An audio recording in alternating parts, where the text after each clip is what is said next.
Hey guys, मैं शशांक आपका स्वागत करता हूँ अपने यूट्यूब चैनल पे। तो चलिए आज मैं बात करता हूँ कि अभी तक जो मैंने इंटरव्यूज़ दिए हुए थे उसमें क्या-क्या चीज़ें निकल के आई हैं।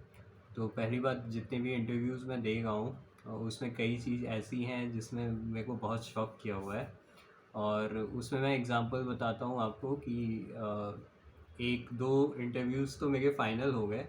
लास्ट टाइम पे मैंने खुद रिजेक्ट किया क्योंकि या तो वो सैलरी नहीं दे रहे थे जो मैं मांग रहा था, बहुत कम सैलरी दे रहे थे, या फिर वो जो सैलरी दे गए थे ना, बाद में वो आनाकानी करने लग गए थे और कोई भी ऑफ़र लेटर शेयर नहीं कर रहे थे। तो ये सब मुझे देखने को मिला। एक कंपनी ने तो बोला कि हम आपको 50,000 देंगे, बट आपको हर प्रोजेक्ट के साथ 10,000 रुपये मिलेंगे, बट आपका लैपटॉप रहेगा और सब कुछ आपका ही रहेगा और आपको सैटरडे संडे को सबसे ज़्यादा काम करना होगा। मतलब सबसे ज़्यादा क्या, आपको मीटिंग्स अटेंड करनी पड़ेंगी। तो उसको मैंने फिर बाद में किसी तरीके से मना किया। मैंने कहा मैं नहीं कर पाऊँगा क्योंकि वो कोई भी प्रॉपर रिस्पॉन्स नहीं दे रहा था। और फिर इसके ये तीसरी जवाबदेही थी, मतलब तीसरी कंपनी थी जो रखने के लिए तैयार थी। फिर उसके बाद चौथी एक कंपनी थी जो कि मतलब उन्होंने काम दे दिया, फिर उसके बाद उनको मैं कर रहा हूँ नहीं कर रहा हूँ कुछ पूछा नहीं। मैं सोच रहा था करने के लिए, बट क्योंकि हमारे प्रोफेशन में एक ऑटोकैड सॉफ्टवेयर होता है, उसमें क्या होता है कि जैसे आप हायर वर्जन यूज़, मैं थोड़ा लोअर वर्जन यूज़ करता हूँ। जब आप हायर वर्जन यूज़ करते हैं तो उसमें वो फाइल्स नहीं ओपन होती हैं। तो मैंने उनको बोला तो उन्होंने कोई रिप्लाई नहीं किया। फिर एक दिन के बाद उन्होंने फ़ाइल को अपडेट किया उन्होंने। तो फिर मैंने भी छोड़ दिया। मैंने कहा मैं तो काम करने वाला नहीं हूँ, कुछ भी हो जाए। फिर उसके बाद जो इस टाइप से मेरे पास कई जॉब ऑफ़र्स आए हैं। और एक जॉब ऑफ़र आया जिसमें मैं 2 दिन काम किया, तीसरे दिन चला आया क्योंकि उन्होंने मेरे ऊपर हरासमेंट का केस लगा दिया। तो अभी वो लास्ट वीक का ही केस था, बट और उन्होंने मेरे 2 दिन के पैसे भी मार लिए। बाद में वक्त आने पे मैं उनको बताऊंगा, अभी तो नहीं बताऊंगा। और उस ऑफ़िस की वैसे भी कंडीशन भी ख़राब थी, ऐसी बात नहीं है। बाद में मुझे धीरे धीरे पता चला कि हाँ, इस ऑफ़िस में मतलब जैसे आप कोचिंग करते हो तो कोचिंग में ही आपने कोचिंग की और वहीं पे जॉब लग गई, वो चीज़ ऐसी थी।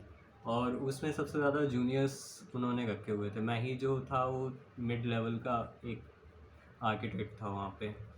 और मुझे तो मतलब कभी कभी यही लगा है कि उन्होंने जो एलिगेशंस मेरे ऊपर लगाए वो इसीलिए लगाए ताकि उनको सैलरी ना पे करनी पड़े।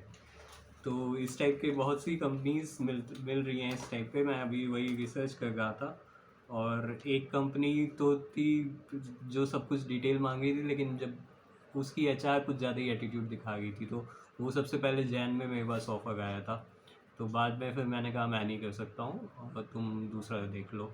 एक तो मतलब एक मैंने एक कंपनी पे काम किया था तो उसकी वजह से उसकी वैल्यू ज़्यादा थी, ज़्यादा है इस टाइम पे। तो सब लोग उसी के बेसिस पे मुझे बुला रहे हैं। तो अभी तो मैंने एकदम बंद कर दिया है वो, मतलब पहले से ये सब इन्फॉर्मेशन निकाल लेता हूँ और उनसे बात करने में और क्लियर हो जाता है कि करना है या नहीं करना है। क्योंकि पता चल जाता है कि कंपनी उतना पे कर पाएगी या नहीं कर पाएगी और कंपनी का कल्चर कैसा है। कुछ कंपनीज़ तो आपको मतलब काम करवाएंगी लेकिन लैपटॉप आप अपना ही यूज़ कीजिए, वो लैपटॉप नहीं प्रोवाइड करवाएंगी।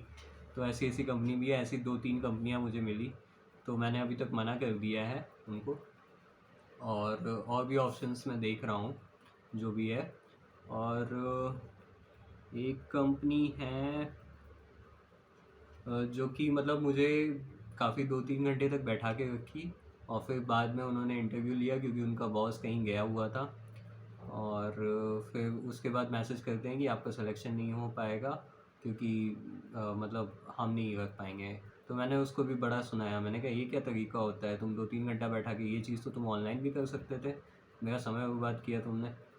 तो मतलब अभी मैं सीधा इंटरव्यू के ऊपर ही भिड़ जाता हूँ। मैं इस टाइम जॉब नहीं है, ठीक है, मैं समझ रहा हूँ, लेकिन जब भी ऐसी कुछ भी चीज़ आती है तो मैं सीधा भिड़ जाता हूँ इंटरव्यू से। और अभी देख ही रहा हूँ मैं जॉब, 4 महीने हो गए अभी तक जॉब नहीं है मेरे पास। विदिन मतलब 6 मंथ्स में कहते हैं कि जॉब लग जानी चाहिए। बट ठीक है, मैं अभी देख रहा हूँ और जैसा भी होगा आपको अपडेट ज़रूर दूंगा।